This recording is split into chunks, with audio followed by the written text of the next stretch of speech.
Eugene Medford was not a happy man. In fact, he was furious and could barely contain his anger. He paced furiously around the room, rereading the private investigator's report he had just received. Luckily, his two teenage daughters were not home that Thursday evening. His wife, his only source of joy, was presumably at her usual bachelorette party.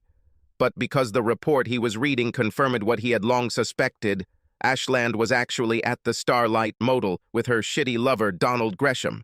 Various plans for revenge raced through his mind as he drank his fourth glass of scotch. He was feeling the effects, but he wasn't drunk yet, at least not so drunk that he couldn't kill both of those idiots with his bare hands.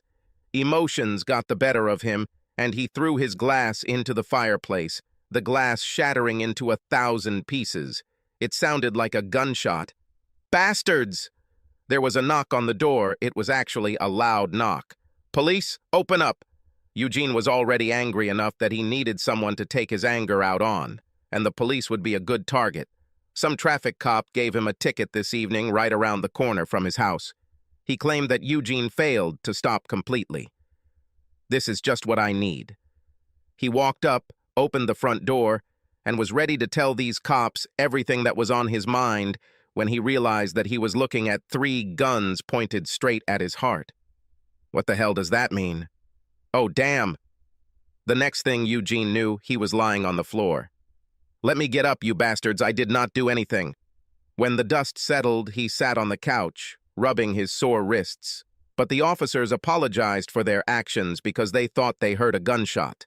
There were 2 people there in uniform and Detective Sergeant Mitchell Springfield in his wrinkled old polyester suit, which he apparently bought at the 3-day suit store. "Mr. Medford, do you know Donald Gresham?" "Yes, he is a piece of shit who has sex with my wife." Detective Springfield was surprised that Medford admitted to knowing Gresham. "Well, Mr. Gresham was killed about an hour ago as he was leaving a motel room with your wife.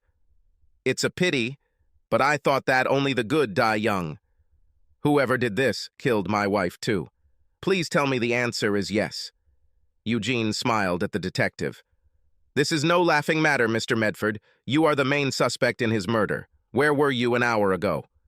"One of your idiot traffic cops wrote me a ticket on the street. Now get out of my house."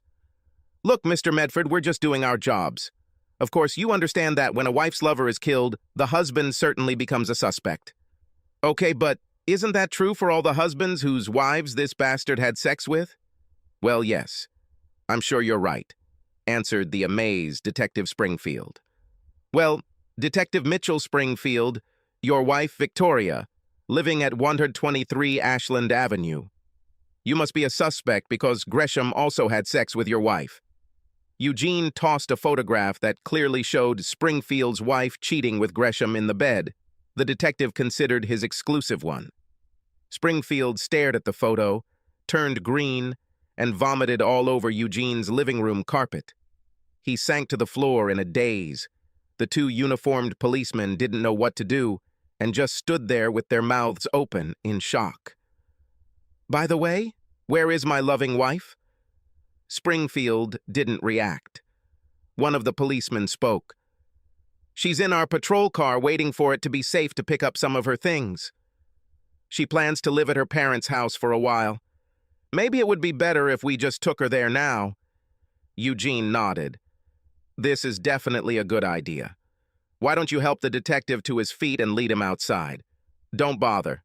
I'll clean up the mess." And he dismissed them with a wave of his hand. They helped the semi-comatose Springfield to his feet and out the door. Medford closed behind them. "Phew, I guess getting that fine was lucky for me after all." He began looking for some rags, whistling under his breath. Subscribe to our channel so that your second shaft doesn't cheat on you, and go ahead and listen to the next story, because this story is nothing compared to the next one. If you're under 18, don't even think about listening to the next one.